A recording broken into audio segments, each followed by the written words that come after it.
ఈరోజు ఒక కథనం వచ్చింది.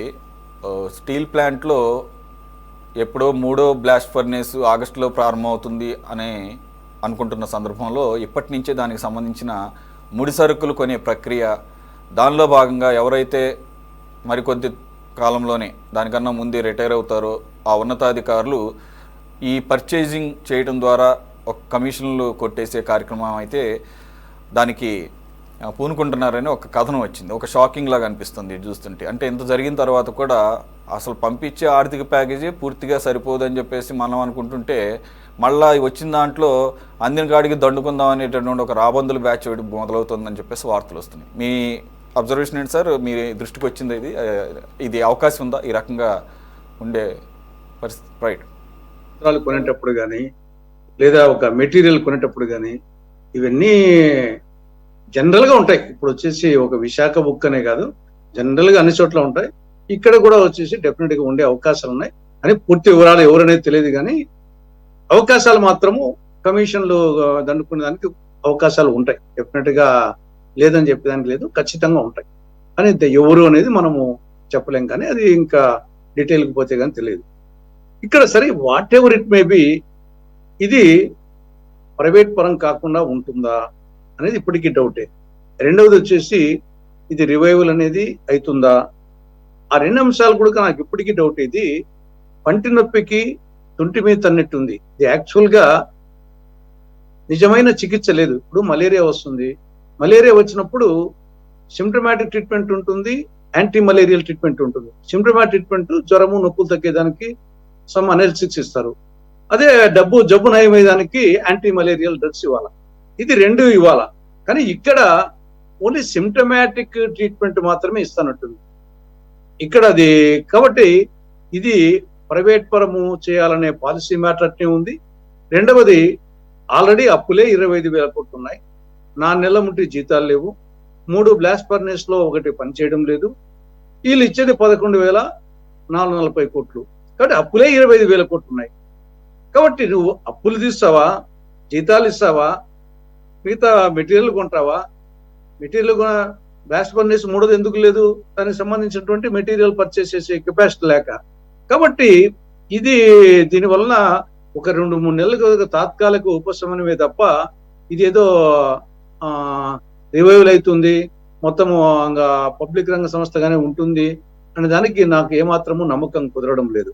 ఇది ఏదో ఒక సాకుగా ఒక 2-3 నెలల తర్వాత చూడు మేము ఇంత డబ్బు ఇచ్చాము, అయినా కానీ వచ్చేసి మళ్ళీ నష్టాల్లో ఉంది, కాబట్టి ఇంక ఏం చేస్తాము, పబ్లిక్ డబ్బు కదా దాన్ని పెట్టేది అని ఆ సాకు చూపి అగైన్ మళ్ళా ప్రైవేట్ పరం అమ్మే ప్రయత్నమే చేస్తారు తప్ప అది సస్టైన్ అవుతుందని చెప్పేసి నాకు అనుమానమే. నిజంగా దాన్ని యాంటీ మలేరియల్ ట్రీట్మెంట్ ఏమి, నిజమైన ట్రీట్మెంట్ ఏమి అక్కడ? దానికి క్యాప్టివ్ మైనింగ్ ఇవ్వడమా, లేదు క్యాప్టివ్ మైనింగ్ ఉండే సెయిల్కి వచ్చేసి అటాచ్ చేయడమా? ఆ రెండిట్లో ఏదో ఒకటి చేస్తే ఈ యొక్క తాత్కాలిక ప్యాకేజ్ మీద అవసరం ఉండదు. అది చేయకుండా ఇది ఓన్లీ సిమ్టమాటిక్ ట్రీట్మెంటే తప్ప తాత్కాలిక ఉపశమనం తప్ప ఇది సొల్యూషన్ కాదనేది నా అభిప్రాయం. ఇది ఒక యాంగిల్. రెండవ యాంగిల్ మీరు వచ్చినప్పుడు మీరు అన్నట్టు ఉన్నతాధికారి లెవెల్లో, అంటే ఎవరికి అవకాశం ఉంటుందో ఆ పర్చేస్ నెగోసియేషన్ జరిపే వాళ్ళకు ఇవన్నీ డెఫినెట్ గా వచ్చేసి కమిషన్లు అది ఎంత పర్సెంట్ అనేది ఆ సందర్భం సమస్యను బట్టి ఉంటాయి. డెఫినెట్ గా ఉంటుంది, దాంట్లో వచ్చేసి కమిషన్లు కొట్టే వారం తప్పకుండా ఉంటుంది. తర్వాత ఈ సందర్భంగా ముందు దానికి ఒక్కదానికి యాడ్ చేస్తాను, ఇది వారసత్వం అనేది. లోకేష్ గతానికంటే బెటర్ అయినాడు, దాంట్లో నో డౌట్ అట్ ఆల్. గతానికంటే బాగా ఇంప్రూవ్ అయినాడు. కానీ ఇప్పటికీ కూడా ఆ టీడీపీ పార్టీలోనే అతనికంటే సమర్థులు చాలా మంది ఉన్నారు. టీడీపీనే కాదు, మిగతా పార్టీలో సమర్థున్నారు. అంతెందుకు ఇప్పుడు ఈ చర్చల వేదిక నుండి 5 మందిని కూడా లోకేష్ కంటే బెటర్ గానే పరిపాలిస్తాం. అవకాశాలు రావు, అయితే మీకు కానీ మాకు కానీ ఈ 5 మంది కూడా బెటర్ గా పరిపాలించే శక్తి ఉంది, కానీ అవకాశాలు రావు. కాబట్టి ఇక్కడ అవకాశాలు రావడం అనేది ఒకటి, ఆ అవకాశం వచ్చేదానికి న్యాచురల్ గా వారసత్వం అనేది కొంత యాడ్ అవుతుంది. కాబట్టి ఆ కోణంలో మనం మిగతా పార్టీలో సమర్థులు ఉన్నారు, ఆ పార్టీలో సమర్థులు ఉన్నారు, కానీ అట్ ది సేమ్ టైం గతానికంటే మాత్రం చాలా ఇంప్రూవ్ అయినాడు. దాంట్లో వచ్చేసి అది నో డౌట్ అట్ ఆల్. ఇంకా ఇంప్రూవ్ అయ్యేదానికి అవకాశం ఉండొచ్చు. ఇది నా అబ్జర్వేషన్. రైట్. గఫూర్ గారు, ఇది యాక్చువల్గా ఒక ఇన్ఛార్జ్ సీఎండీని పట్టుకొచ్చారంట, శాశ్వత సీఎండీగా కమిటీ ఎంపిక చేసిన. అయితే ఆయన త్వరలోనే మళ్ళీ వెళ్ళిపోతారు, ఈ లోపలనే ఈ ప్రయత్నం జరుగుతోంది. యాక్చువల్గా టెక్నికల్గా చూస్తే బ్లాస్ట్ ఫర్నేస్ స్టార్ట్ చేసే 2 నెలల ముందు సమకూర్చుకుంటే సరిపోతుంది అన్నారు. కానీ ఆగస్టు వరకు ఖచ్చితంగా స్టార్ట్ కాదనుకున్నప్పుడు రెండో దాని క్వాలిటీ కూడా తగ్గిపోతుందంట. దీనికి కావాల్సినటువంటి కోక్కుని తయారు చేసుకోవడానికి జనరల్గా బొగ్గునేమో దిగుమతి చేసుకొని ఇక్కడ ఉన్నటువంటి సెంటర్ ప్లాంట్స్ ద్వారా కోక్ని ఉత్పత్తి చేస్తారనేది సార్. వాటిల్లో ఒకటి ఈ మధ్య కాలంలో ఒక యాక్సిడెంట్లో ఒకటి పనిచేయటం మానేసింది. దానికి వాడాల్సినటువంటి నిధుల్ని కోక్ని డైరెక్ట్గా కొనటం ద్వారా టన్నుకి 5,000 రూపాయలు బయట కొనటం ద్వారా అది ఎక్స్ట్రా ఎక్స్పెండిచర్ అవుతుంది. ఉన్నదాన్ని బాగు చేసుకుని దాని ద్వారా కోక్ని ప్రొడ్యూస్ చేసుకోవాల్సిన ఆలోచన చేయాల్సింది పోయి డైరెక్ట్గా కోక్ని బయట నుంచే కొనడానికి ఇప్పటి నుంచి అది కూడా 3 లక్షల టన్నుల కోక్ అంటున్నారు సార్. దీనికి కావాల్సిన 4.5 లక్షల పెల్లెట్స్ అంటున్నారు. టెక్నికల్గా కూడా కొన్ని డీటెయిల్స్ బయటకు వచ్చినాయి. అసలు ఇవన్నీ ఇంతకుముందు ప్రక్రియ చేసుకోవాల్సిన అవసరం లేదని కూడా అంటున్నారు. క్వాలిటీ తగ్గిపోతుంది అనేది అక్కడి ఉద్యోగులు చెప్తున్నటువంటి మాటలుగా ఇప్పుడు అర్థమవుతుంది సార్. సురేష్ గారు, చిత్తశుద్ధి కేంద్ర ప్రభుత్వంలో ఉందా లేదా అనేది ప్రశ్న అండి. ఎందుకంటే మోడీ గారు వచ్చినప్పుడు ఏం మాట్లాడలేదు, తర్వాత ప్యాకేజ్ అనౌన్స్ చేశారు. ప్యాకేజీ అనౌన్స్ చేయడం మంచిదే, నేను ప్యాకేజ్ అనౌన్స్ చేసిన దాన్ని విమర్శించడం లేదు. కానీ ఇప్పుడు మీరు నేను టెక్నికల్గా ఎవరో చెప్తే వినాల్సింది తప్ప మనము అక్కడ ఏం చేయాలా, ఫస్ట్ ఏం చేయాలా, సెకండ్ ఏం చేయాలని మనం ఎక్స్పర్ట్స్ కాదు దానికి. ఇప్పుడు ఒక ఎక్స్పర్ట్స్ టీము లేదా ఇప్పుడు సిఎండి లేడు, చాలామంది హయ్యర్ అఫీషియల్స్ లేరు అక్కడ, స్కిల్డ్ వర్కర్స్ చాలామంది రిజైన్ చేసి విఆర్ఎస్ తీసుకొని వెళ్ళిపోయినారు. ఇప్పుడు మేము చెప్తున్నాం ఏమి, సేల్లో కలపండి. మీరు 11,400 కోట్లు ఇవ్వడం మంచిదే.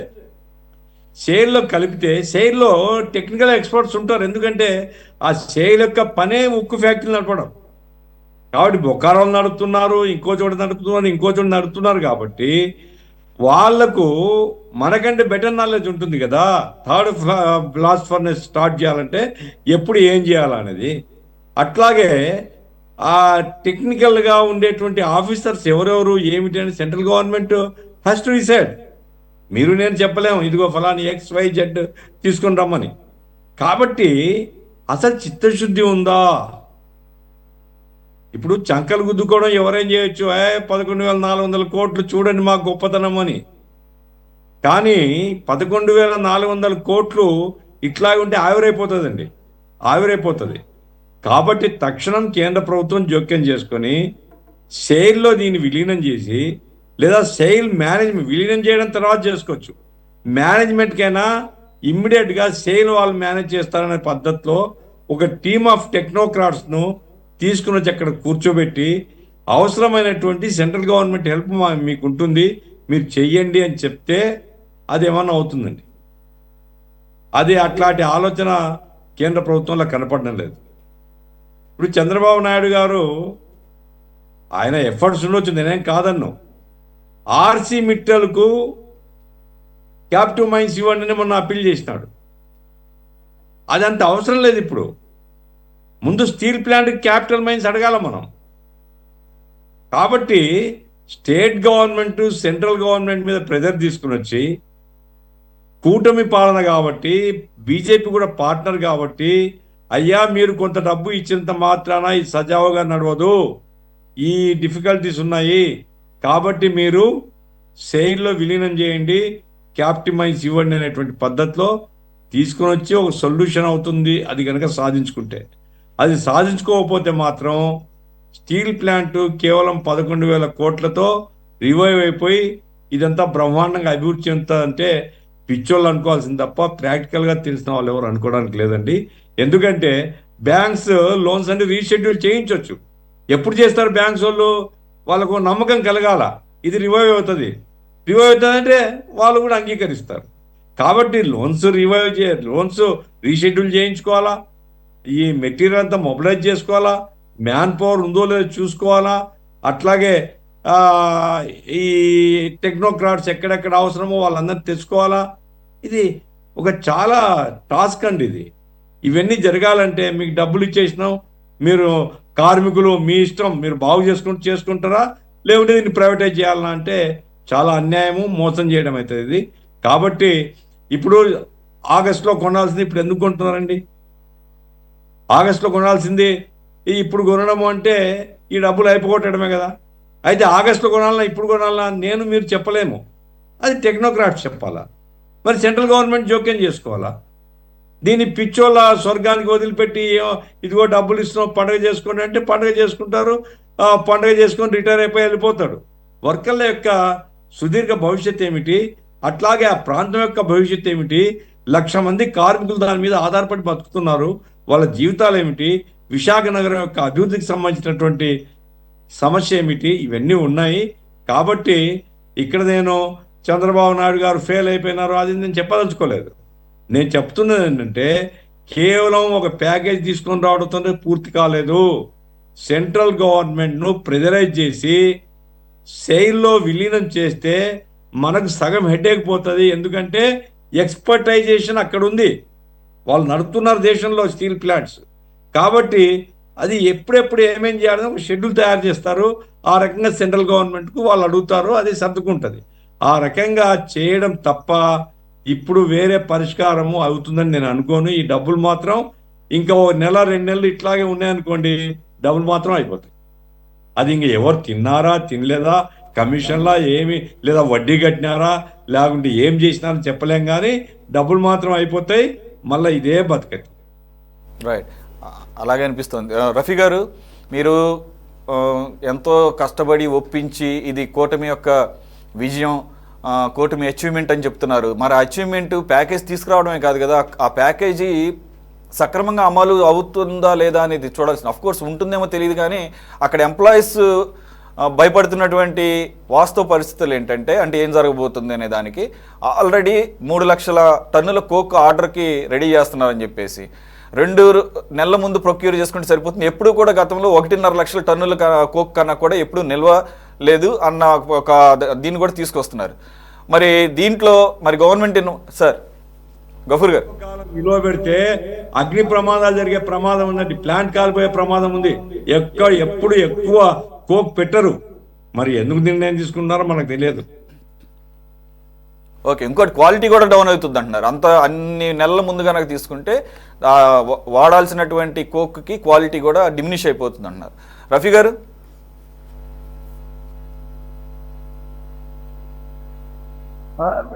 సురేష్ గారు, ఈ చర్చ పెట్టడం ద్వారా మీరు అటు స్టీల్ ప్లాంట్ మేనేజ్మెంట్కి అలాగే కేంద్ర ప్రభుత్వానికి మీరు వాస్తవాలు తెలుసుకోవడానికి జాగ్రత్త పడటానికి దోహదం చేస్తుంది, అందులో సందేహం లేదు. ఏదైనప్పటికీ కూడా అది ప్రజాధనం, అది దుర్వినియోగం కాకూడదు. అధికారులు మనం చూస్తూ ఉన్నాం, చాలా మంది అధికారులు రిటైర్డ్ అయ్యే ముందు అవినీతి చేసి పోతారు, 4 డబ్బులు సంపాదించేసుకొని పోతారు. మంచి చర్చ పెట్టారు. ఇది మళ్ళీ మళ్ళీ మీరు తెలియజేస్తే ఇంకా బాగా ప్రజల్లో కూడా వెళ్తుంది. అయితే అక్కడ స్టీల్ ప్లాంట్లో అన్ని విభాగాల్లో పనిచేసేటువంటి కార్మికులు 1400 రోజులు పైగా అక్కడ దీక్షలు చేస్తూ ఉన్నారు, పోరాటం చేస్తూ ఉన్నారు. అక్కడ ఏదైనా సరే ఏ అవినీతి జరిగినా పొరపాటు జరిగినా వాళ్ళు ఖచ్చితంగా బయటకు వచ్చి చెప్తారు, అందులో ఏ సందేహం లేదు. కాబట్టి మీ టీవీ ద్వారా సిటీ 24/7 ద్వారా కూడా ఈ విషయాన్ని మనం అధికారులని హెచ్చరించడం అవుతుంది, ప్రభుత్వాలకి తెలియజేయడం జరుగుతుంది. అయితే స్టీల్ ప్లాంట్కి సంబంధించినటువంటి నిపుణులు కానీ లేదా కార్మిక నాయకులు కానీ వాళ్ళ ఈ చర్చలో పెట్టుంటే వాళ్ళు ఇంకా అసలు బాగా చెప్పేవాళ్ళు. నాకైతే తెలియదు, నేను అసలు స్టీల్ ప్లాంట్ ఒక్కసారి కూడా రామ్విలాస్ పాస్వాన్ గారు కేంద్ర ఉక్కు గనుల శాఖ మంత్రిగా ఉన్నప్పుడు ఆయన ఆర్గనైజేషన్కి దళిత సేనకి నేను జనరల్ సెక్రటరీగా ఉన్నాను. ఆయనతో పాటు వెళ్ళి అప్పుడు స్టీల్ ప్లాంట్ మొత్తం కూడా నేను చూశాను. ఆ తర్వాత మళ్ళీ ఇప్పుడు నేను నాకు ఆ సాంకేతికమైనటువంటి విషయాలు తెలియదు. మీరు పెట్టుంటే బాగుండేది. ఇంకోసారి అయినా సరే విశాఖపట్నం కార్మికులతో ఒక చర్చ పెడితే అది ఇంకా బాగా ఉపయోగం జరుగుతుంది. 1. నెంబర్ 2, నేను తులసిరెడ్డి గారిని వివరణ అడుగుతున్నా, ఆయనే విమర్శించట్లా. ఇందిరాగాంధీ గారు స్టీల్ ప్లాంట్ ప్రారంభం చేశారు. చాలా సంవత్సరాలు కాంగ్రెస్ పార్టీ అధికారంలో ఉంది. అసలు స్టార్టింగ్ లోనే దానికి క్యాపిటల్ మైన్స్ ఇచ్చుంటే బాగుండేది కదా తులసిరెడ్డి గారు. అనేక సార్లు కాంగ్రెస్ అధికారంలోకి వచ్చింది, జనతా పార్టీ తర్వాత మళ్ళీ వచ్చింది. కాంగ్రెస్ హయాంలో ఎందుకు ఇవ్వలేదో ఇనిషియల్లో అనేది ఎవరికి అర్థం కాదు. ఇప్పుడు కూడా ఎందుకు ఇవ్వట్లేదో కూడా అర్థం కాదు. చంద్రబాబు నాయుడు గారు దాని క్యాపిటివ్ మైన్స్ ఇవ్వమని అడుగుతున్నారు, సేల్లో కలపమని చెప్పి అడుగుతున్నారు, అనేక రకాలుగా ప్రయత్నాలు చేస్తా ఉన్నారు. కుమారస్వామి గారు కూడా ఇది ప్రైవేట్ కాదు అని చెప్పి ఆ 11,440 కోట్లు ఇచ్చిన రోజు ప్రెస్ మీట్ లో ఆయన చెప్పాడు. అంతేకాకుండా విశాఖపట్నం వచ్చినప్పుడు కూడా చెప్పాడు కేంద్ర ఉక్కు గనుల శాఖ మంత్రి. మోడీ గారైతే ఈ విశాఖపట్నం స్టీల్ ప్లాంట్ తెలుగు ప్రజల సెంటిమెంట్ తో ముడిపడి ఉన్నది అని చెప్పి ఆయన ట్వీట్ చేయటం కూడా జరిగింది. నేనేం చెప్తానంటే తెలుగుదేశం పార్టీ అధికార ప్రతినిధిగా మా పార్టీ కానీ మా ప్రభుత్వం కానీ కూటమి ప్రభుత్వం కానీ ఇది ప్రైవేటీకరణ జరగడానికి ఏ మాత్రం ఒప్పుకునేటువంటి ప్రసక్తి ఉండదు. దాన్ని ప్రైవేటీకరణ చేయడానికి మా పార్టీ అడ్డుకుంటుంది, మా ప్రభుత్వం అడ్డుకుంటుంది. అవసరమైతే సేల్లో కలపడానికి ప్రయత్నాలు చేస్తున్నాం. అది జరుగుతుందని చెప్పేసి నాకు ప్రగాఢ విశ్వాసం ఉంది. ఎందుకంటే ఒకసారి తెలుగుదేశం పార్టీ కేంద్ర కార్యాలయంలో విశాఖపట్నం స్టీల్ ప్లాంట్కి సంబంధించినటువంటి కార్మిక ప్రతినిధులు పార్టీ ఆఫీసులో చంద్రబాబు నాయుడు గారి ఛాంబర్ లో కూర్చొని మాట్లాడుతున్న దాంట్లో నేను కూడా కూర్చొని విన్నాను. వాళ్ళు చెప్పిన విషయాలు, చంద్రబాబు నాయుడు గారు వాళ్ళకి ఇచ్చినటువంటి హామీ, ఏ పరిస్థితుల్లో దీన్ని ప్రైవేటీకరణ చేయడానికి నేను ముఖ్యమంత్రిగా ఉన్నంత వరకు జరగదు అని చెప్పి చాలా స్పష్టంగా చెప్పారు. కాబట్టి నేను ఆ మాటలు విశ్వసిస్తా ఉన్నా. అందులో భాగంగానే ఇవాళ 11,440 కోట్లు రావడం కానీ, అంతకుముందు 1,600 కోట్లు రావడం కానీ జరిగింది. 25,000 కోట్లు అవసరమైతే ఇంకో 5,000 కోట్లైనా సరే తీసుకొచ్చేటువంటి పరిస్థితుల్లో ప్రయత్నాల్లో చంద్రబాబు నాయుడు గారు ఉన్నారు. కాబట్టి దీని మీద ఎప్పుడో ఆగస్టులో కొనేటువంటి మెటీరియల్ ని ఇప్పుడే కొనటాన్ని మేము ఖండిస్తున్నాం. అవసరమైతే రేపు శనివారం నాడు మళ్ళీ చంద్రబాబు నాయుడు గారు తెలుగుదేశం పార్టీ ఆఫీస్కి వస్తే ఈ విషయం కూడా నేను ఆయన ముందు పెట్టడానికి నేను ప్రయత్నం చేస్తాను. అలాంటి అవినీతి జరిగి వచ్చిన డబ్బులు ఆవిరైపోవడానికి ఏ మాత్రం తెలుగుదేశం పార్టీ రాష్ట్ర ప్రభుత్వం ఒప్పుకోదు అని చెప్పి నేను ఘంటాపథంగా ఓకే రఫీ గారు. కృష్ణానీల్ గారు, ప్రస్తుతానికి అయితే ఇది ఒక వార్తా కథనం అయితే ఏదో 4 లైన్లు ఇచ్చేసి ఉంటే కనుక నేను డిబేట్కు తీసుకునే పరిస్థితి ఉండేది కాదు. కానీ చాలా డీటెయిల్డ్గా అక్కడ ఎన్ని లక్షల టన్నుల ఆర్డర్ పెట్టబోతున్నారు, ఇంకొకటి అక్కడ ఉన్నటువంటి స్టీల్ ప్లాంట్ ఎంప్లాయీస్ యొక్క కన్సర్న్ని ఉటంకిస్తూ ఈ వార్తా కథనం ఉంది. వాళ్ళ యొక్క భయాందోళనలు, వాళ్ళ యొక్క ఎక్స్పీరియన్సెస్ ఇవన్నీ కూడా. సో మనకి టెక్నికల్ నాలెడ్జ్ లేకపోయినా వాళ్ళు ఇచ్చినటువంటి ఇన్పుట్స్ ప్రకారంగా ఈ కోక్ ఎంతవరకు అవసరం పడుతుంది, ఎన్నాళ్ళ ముందు అవసరం పడుతుంది, ముందే తీసుకుంటే దాని క్వాలిటీ అలాగే తగ్గిపోతుంది, అలాగే దీని ముందే ఎందుకని తీసుకునే ప్రయత్నాలు జరుగుతున్నాయి. సెంట్రల్ గవర్నమెంట్ క్లియర్గా చెప్పింది 3rd బ్లాస్ట్ ఫర్నేస్ ఆగస్టు తర్వాతనే ఓపెన్ అయ్యేదనేది. 2 months బిఫోర్ వరకు ప్రొక్యూర్ చేసుకోరు. కానీ ఇప్పుడే 3 లక్షల టన్నుల కోకు, 4.5 లక్షల టన్నుల పెల్లెట్స్ ఆర్డర్ జరుగుతుంది. కానీ అన్నిటికన్నా మించింది ఏంటంటే ఇది కోక్ని ఇంటర్నల్గా తయారు చేసుకోవడానికి అక్కడ ఒక మిషనరీ ఉంది. ఆ ప్లాంట్కి యాక్సిడెంట్ అయింది, దాన్ని రిపేర్ చేసుకోవాలి. అది చేయకుండా బయట బహిరంగ మార్కెట్లో కొంటే 5,000 రూపాయలు టన్నుకి పెట్టాల్సి వస్తుంది. మరి ఇదంతా కూడా పబ్లిక్ మనీగా, అంటే వేస్టేజ్ కోసం. అంటే ఇది అసలు కష్టపడి ఈ క్లిష్టమైన పరిస్థితుల్లో ఉన్నటువంటి ప్లాంట్ గురించి ఇంకాస్త జాగ్రత్తగా ఆలోచించాల్సింది పోయి తమ స్వార్థం కోసం ఆలోచిస్తున్నారు అనేది అక్కడి కార్మికుల యొక్క ఉవాచ. సురేష్ గారు, ఈ అంశం మీద వచ్చినటువంటి వార్తా కథనాన్ని నేను కూడా చదివాను. వాళ్ళు ఎంతో కొంత పరిశోధనాత్మకంగానే చేశారు. ఎప్పుడు జర్నలిస్టులందరూ కూడా వాళ్ళకేమి ఎక్కడా కూడా దేంట్లో మాస్టర్స్ ఉండరు. కానీ దానికి సంబంధించినటువంటి నిపుణుల యొక్క అభిప్రాయాలను తీసుకొని ఏం చేస్తే బాగుంటుంది అనేటువంటి అంశాల మీద వచ్చినటువంటి కథనమే ఇది. ఖచ్చితంగా మంచి అలర్ట్ చేయడానికి పనికొచ్చేటువంటి అంశమే, దాంట్లో ఎటువంటి సందేహం లేదు. ఈ రోజున మనమందరం కూడా ఆందోళన చెందుతున్నటువంటి సందర్భము, చాలా మనం డిబేట్స్ కూడా చేసాం. విశాఖ ఉక్కు ఫ్యాక్టరీ ప్రైవేటీకరణ వైపు వెళ్తుంది, మన ఆంధ్రుల హక్కు ఇలాంటి నినాదంతో కొంతమంది ప్రాణత్యాగాలతో వచ్చినటువంటి అంశం. కేంద్ర ప్రభుత్వం ఈ ప్రైవేటైజేషన్ చేయబోతుంది అనేటువంటి, ఇప్పుడు దానికి భిన్నంగా కేంద్ర ప్రభుత్వము ఆంధ్రప్రదేశ్ ప్రభుత్వం యొక్క ఒత్తిడి మేరకే ఈ 11,440 కోట్లు ఇవ్వటం అనేటువంటిది ఖచ్చితంగా ఆహ్వానించేటువంటి పరిణామం. కాబట్టి ఆ వచ్చినటువంటి నిధులు దుర్వినియోగం కాకుండా, లేదు అని అంటే సరైన రీతిలో వాటిని వినియోగించేటువంటి విధానం. దుర్వినియోగం కాకపోవచ్చు ఒకటి, సరైన రీతిలో దాన్ని వినియోగించడం, లేదా అన్నెసరీ వీటికి వినియోగించినా కూడా అది కూడా దుర్వినియోగం అయిపోయినట్టే లెక్క. ఇందుకు నా సూచన ఏమిటి అని అంటే, ఇప్పుడు రఫీ గారు చేసినటువంటి సూచన అద్భుతమైన సూచన.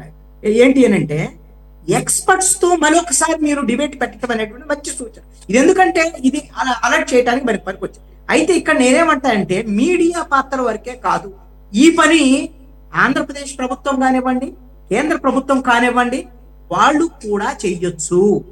ఎందుకు అనంటే, ఇదేదో విశాఖ ఉక్కు ఫ్యాక్టరీ ఆ యాజమాన్యము, అక్కడ అధికారులు, వాళ్ళకి సంబంధించినటువంటి అంశం మాత్రమే కాదు.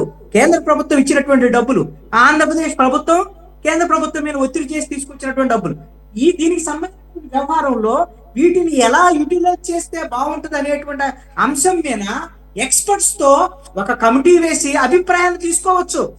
అంటే ఇలానే చేయండి అని వాళ్ళకి ఆదేశాలు జారీ చేయనక్కర్లా.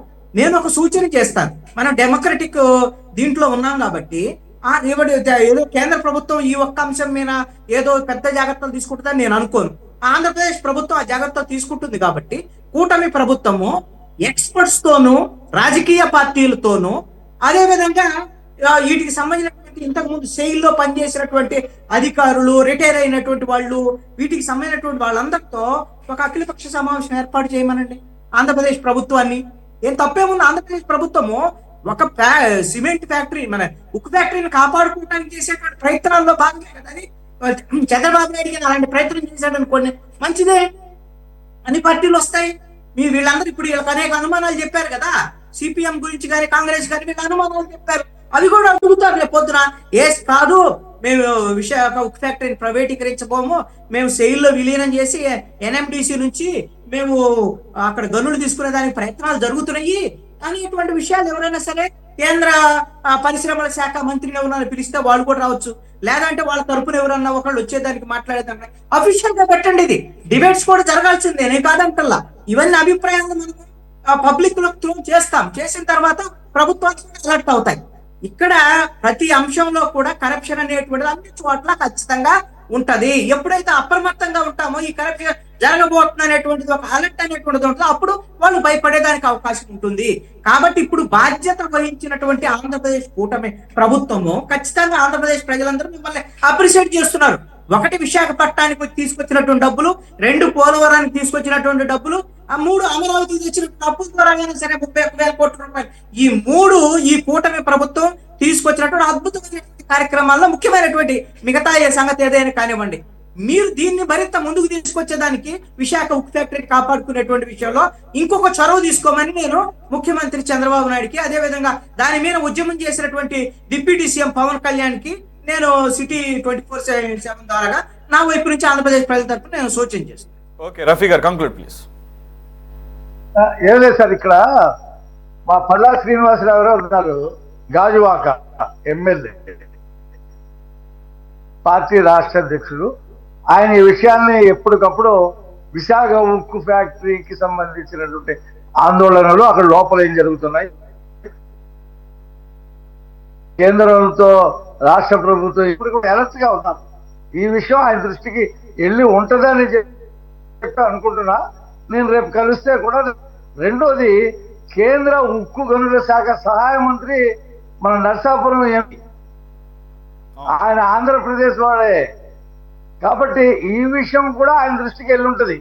వాళ్ళు ఇష్టారాజ్యంగా అవసరం లేకపోయినా లక్షల వేల కోట్లలో డబ్బుని ఆవిరి చేసేటువంటి పని చేస్తే ఊరుకునేటువంటి పరిస్థితి ఉండదు, డేగకన్ను ఉంటుంది. దాని మీద ఖచ్చితంగా అటు శ్రీనివాస వర్మ గారు కానీ, పల్లా శ్రీనివాసరావు గారు కానీ, ఆంధ్రప్రదేశ్ ముఖ్యమంత్రి చంద్రబాబు నాయుడు గారు కానీ ఈ విషయం వెలుగులోకి వచ్చింది కాబట్టి ఖచ్చితంగా వాళ్ళ ఆటలు సాగవు, వాళ్ళ ఆటల్ని కట్టి పెడతాం, రైట్. అందులో ఎటువంటి సందేహం లేదు.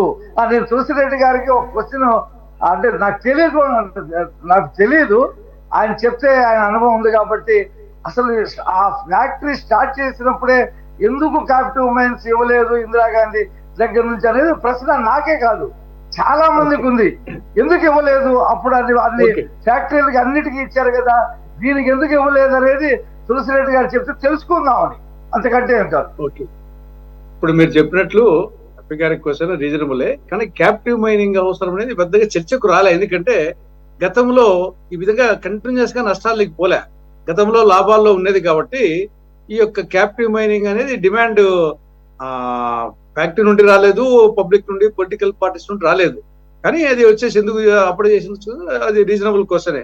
కానీ ఇప్పుడు అది మెయిన్ గా ఇష్యూ ఇప్పుడైంది. ఇటీవల వచ్చేసి నష్టాలకు వచ్చి దాన్ని మూసేస్తారు, ప్రైవేట్ పరం చేస్తారు అన్నప్పుడు దాన్ని రివైవల్కి వచ్చేసి మార్గాలు అన్వేషించి అప్పుడు లాభాలు ఉన్నది కాబట్టి అది చర్చకు రాలే.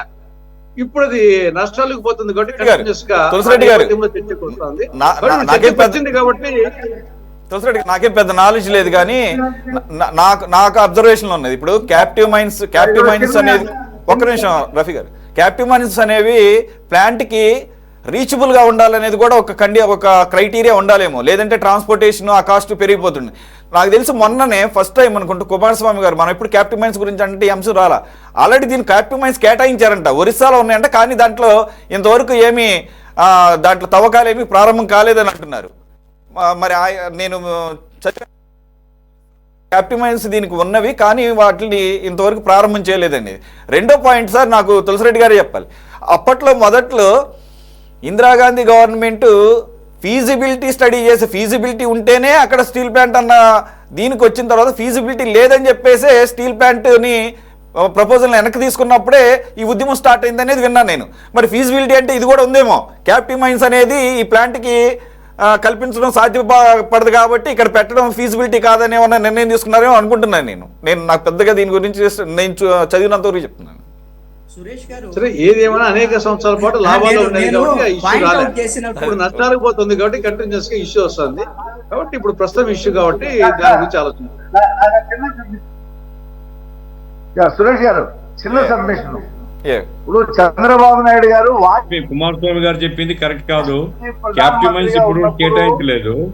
వాళ్ళు ఏంటంటే ఎన్డీఎంసీ ద్వారా సప్లై చేస్తామని చెప్తున్నారు.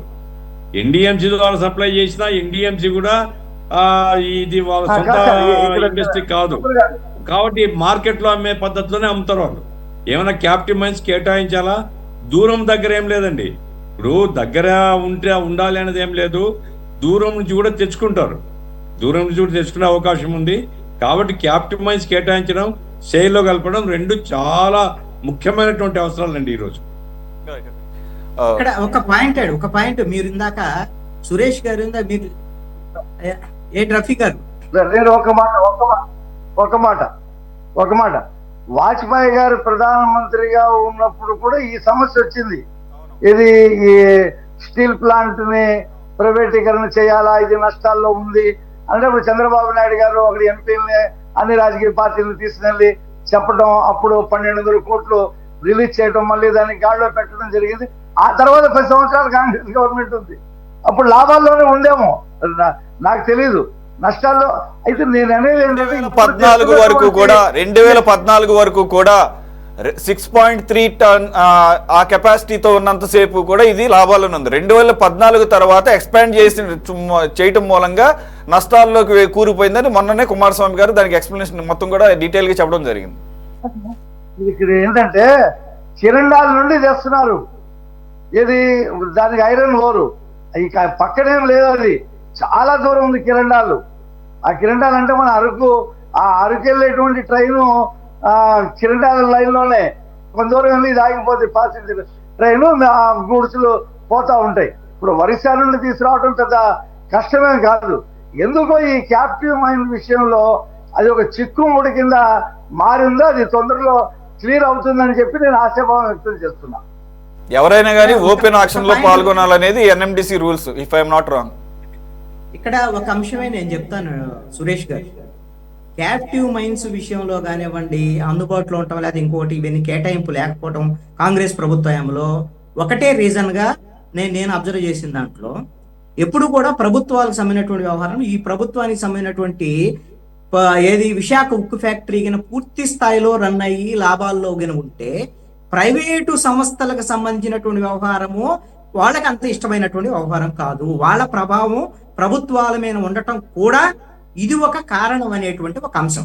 రెండవ కీలకమైనటువంటి అంశం ఏంటంటే, ఇందాక మీరు ప్రస్తావించింది సూచాయిగా అన్నారు కదా, ఖచ్చితంగా కాంగ్రెస్ ప్రభుత్వము, ఇందిరాగాంధీ నేతృత్వంలో ఉన్న కాంగ్రెస్ ప్రభుత్వము అనౌన్స్ చేసిన తర్వాత నిలుపుదల చేశారండి దాదాపుగా. ఇక లేదు విశాఖ ఉక్కు ఫ్యాక్టరీ. అప్పుడే కమ్యూనిస్టులు అదేవిధంగా అందరూ కలిసి, అందరూ ఎమ్మెల్యేలు, ఎంపీలు అందరూ రాజీనామా చేసి, నాకు తెలిసి ఉమ్మడి 23 జిల్లాలకు సంబంధించినటువంటి దాంట్లో 100 మంది బలిదానాల తర్వాత కాంగ్రెస్ పార్టీ తలొగ్గి విశాఖ ఉక్కు ఫ్యాక్టరీ ఇచ్చింది. అంత పోరాటము వాళ్ళే. ఒక్క నిమిషం సార్, నేను కూడా చదివింది చెప్తున్నాను. అక్కడ అనౌన్స్ చేసిన తర్వాత అక్కడ కండిషన్ ఉంది. ఏది మనకి రాష్ట్రం విడిపోయినప్పుడు రకరకాల కండిషన్స్ పెట్టారే, అలాగే depending on the feasibility of the establishment of the plant అనేది. ఫీజిబిలిటీ రిపోర్ట్ వచ్చిన తర్వాత ఫీజిబిలిటీ లేదు కాబట్టి వెనక్కి తీసుకుంటున్నాం అనేది చెప్పింది. సార్ ఇక్కడ ఇక పొలిటికల్ గా ఉద్యమాలకు ఫీజిబిలిటీ అనేటువంటి మాట చెప్పి అప్ చేసినటువంటి పరిస్థితి కాంగ్రెస్ యొక్క వైఖరి తప్పని నేను అంటున్నాను. నా అభిప్రాయం ఇది. నేను పెద్ద చర్చ జరిగింది. నేను అప్పుడున్నటువంటి ఆ టైంలో ఉద్యమాలు చేసినటువంటి వాళ్ళతో, నేరుగా ఉన్నటువంటి వాళ్ళతో నేను ఇంటరాక్ట్ అయినటువంటి సందర్భం, అలాంటి సమాచారం ఉంది కాబట్టి నేను చెప్పాను. అలాంటి అభిప్రాయం కాంగ్రెస్ పార్టీ మీద ఉంది కాబట్టే కాంగ్రెస్ పార్టీ అప్పుడు ఏర్పాటుకి వెనకంజ వేసింది, తర్వాత క్యాప్టివ్ మైన్స్ విషయంలో కూడా వెనకడుగు వేసింది, కొంతమంది ప్రైవేటు వాళ్ళకి సహకరించాలనేటువంటి దాని మీద. ఇప్పుడు వీళ్ళు పోరాటం చేస్తారు బీజేపీ మీద, ఇప్పుడు తెలుగుదేశం ఖచ్చితంగా ఇప్పుడు వాళ్ళు లేరు కాబట్టి పోరాటం చేయాల్సిందే. తప్పేం కాదు, వాళ్ళు పోరాటం చేశారని చేయటానికి కూడా తప్పు అనటానికి లేదు. ఇప్పుడు ఫీజిబిలిటీ ఉంది. ఖచ్చితంగా విశాఖ ఉక్కు ఫ్యాక్టరీ భవిష్యత్తులో వీళ్ళకైనా శైలిలో విలీనం చేసి క్యాప్టివ్ మైన్స్ కింద ఇస్తే ఖచ్చితంగా మిగతా ప్రైవేట్ ఫ్యాక్టరీల కన్నా కూడా లాభాల బాటలోకి వెళ్ళడానికి అవకాశం. దాంట్లో డౌట్ ఏం లేదు. ఎందుకంటే విశాఖ స్టీల్ కి ఒక హై క్వాలిటీ స్టాండర్డ్స్ ఉన్నాయి, దానికి చాలా డిమాండ్ ఉంది, నంబర్ 1 క్వాలిటీ ఇస్తుందని చెప్పేసి ప్రపంచవ్యాప్తంగా గుర్తింపు కూడా ఉంది. సో దాంట్లో డౌట్ ఏం లేదు. ఓన్లీ ప్రాబ్లం ఏంటంటే క్యాప్టివ్ మైన్స్ కేటాయించకపోవడం. దాని మూలంగా దాదాపుగా 600 టన్ను పెట్టాల్సింది 6,000 రూపాయలు పెట్టాల్సినటువంటి పరిస్థితి. ఆబ్వియస్గా మరి నష్టాల్లోకి వెళ్ళక ఇంక దేని ఏమవుతుంది ఫ్యాక్టరీ. సార్ గఫూర్ గారు, you want to add something? Suresh గారు, ఏం లేదు, ఒకే మాట. ఇప్పుడు క్యాప్టివ్ మైన్స్ ఇవ్వలేదు, ఎన్డిఎంసి ఓపెన్ టు ఆల్ అని ఓపెన్ మార్కెట్ పెడుతుంది కాదండి. వేదాంత ప్రైవేట్ కంపెనీ, వేదాంత క్యాప్టివ్ మైన్స్ ఇచ్చారండి. టాటా స్టీల్స్ కు క్యాప్టివ్ మైన్స్ ఉన్నాయండి. ప్రైవేట్ వాళ్ళకి ఇస్తున్నప్పుడు ఒక ప్రభుత్వ రంగ పరిశ్రమకు ఎందుకు ఇవ్వరు అనేది ప్రశ్న. కాబట్టి అది మన హక్కు, ఖచ్చితంగా సాధించుకోవాలా, అంతే నేను చెప్పేది. రైట్. కానీ నేను విన్నది ఏంటంటే ఓపెన్ మార్కెట్లో ఆక్షన్లో పాల్గొనాల్సింది ఎవరైనా అని చెప్పేసి విన్నాను సార్. ఇచ్చేది ఎన్డిఎంసి వాళ్ళు అమ్ముతారు ఓపెన్ మార్కెట్ లో. ఎన్డిఎంసితో తీసుకున్నా కానీ మనకు అధిక ధరనే. అదే క్యాప్టివ్ మైన్స్ అయితే నేరుగా తవ్వుకొని తెచ్చుకుంటాం, మనం రాయల్టీ మాత్రం కడతాం. కాబట్టి క్యాప్టివ్ మైన్స్ ఉంటేనే తక్కువ వస్తుంది మనకు. అది ఇప్పుడు ప్రభుత్వాలన్నీ కూడా ప్రైవేట్ వాళ్ళకి ఈ రోజున వత్తాసు పలికేటువంటి విధంగా పాలకులు ఉన్నటువంటి తీరు కాబట్టే ప్రభుత్వ రంగ సంస్థలు నిర్వీర్యం చేసేటువంటి ప్రయత్నాలు జరుగుతున్నాయి. అసలు ప్రభుత్వ రంగ సంస్థలే ఉండకూడదు అనేటువంటిది బీజేపీ యొక్క ఆలోచనతోనే కదా ఇప్పుడు ఇదంతా వచ్చింది. ఇప్పుడు మనం ఈ రోజున కాదు, ఖచ్చితంగా మాకు ఇది ఉండాల్సిందే, మా సెంటిమెంట్, మేము ఇదే ఒప్పుకోమనేటువంటి ఉద్యమం తర్వాత ఆంధ్రప్రదేశ్ ఇప్పుడు కూటమి ప్రభుత్వం పట్టుబట్టేటువంటి పరిస్థితి వచ్చింది. ఇప్పుడు నరేంద్ర మోడీ ఇప్పుడు అవకాశం, ఇప్పుడు కాలు లేక కాదు కాలం వచ్చి ఇక్కాడు, 240 సీట్లు వచ్చాయి కాబట్టి ఇప్పుడు చంద్రబాబు నాయుడు మాట్లాడుతాడు. లేకపోతే మనకేమన్నా 2014 నుంచి 19 వరకు విన్నాడా? ఈయన కాళ్ళ వేళ పడ్డా ఈయన, అందుకనే కదా ఆయన పోరాటం చేసింది. కాబట్టి ఇది ఒక అవకాశం, ఇప్పుడు ఇంకా మరింత పట్టుబట్టి దాన్ని సాధించుకోవాలి. Thanks for joining. మాట ఉంది, విశాఖ స్టీల్ ప్లాంట్కి ఐరన్ ఓర్ తెచ్చుకోవడానికి సరిపడనని వ్యాగిల్స్ ఇవ్వట్లేదంట చాలా సంవత్సరాల నుంచి రైల్వే శాఖ. పైగా టైంకి అలాట్ చేయట్లేదంట, ఆ రేటు కూడా విపరీతంగా పెడుతున్నారంట. అది కూడా నష్టాల్లో రావడానికి ఒక కారణం అయిందని చెప్పి చాలా మంది కార్మికులు చెప్తున్నా. అసలు కారణం కాదు, నష్టాల్లోకి తొయ్యడానికే కార్యక్రమాలన్నీ తీసుకున్నట్టున్నారు ప్రైవేట్ పరం చేయడానికి. సో రైల్వే శాఖ మీరు ప్రతిపాదన చేయండి ఆంధ్రప్రదేశ్ ప్రభుత్వం నుంచి. ఖచ్చితంగా ఇది ప్రభుత్వ రంగ సంస్థ, దీనికి మీరు కేటాయించాలి, అదాని భోగిలు రెడీగా కావాలని ఉన్నాడు. మీరు ప్రతిపాదన చేయండి. రాజేయడానికి సార్ అదాని రెడీగా ఉన్నాడు. యా, అదే కాదు మీరు అన్నట్లు మిత్తలకి ఈరోజు చంద్రబాబు నాయుడు గారు ఈ మధ్య కూడా మాట్లాడారు, మిత్తలకి క్యాప్టివ్ మైన్స్ ఇవ్వాలని చెప్పేసి మేము రిఫర్ చేసాము, రికమెండ్ చేసామని చెప్పేసి. సో ఎనీవే ఈ కష్టాలన్నింటినీ అధిగమించి మళ్ళీ గాడిలో పడుతుందని ఆశిద్దాం. థ్యాంక్స్ ఫర్ జాయినింగ్ గఫూర్ గారు, కృష్ణానిల్ గారు, తులసిరెడ్డి గారు అండ్ రఫీ గారు. ఇది వాళ్ళ టాప్ డిబేట్. మరో అంశంతో మళ్ళీ కలుద్దాం. Stay tune to City 24/7.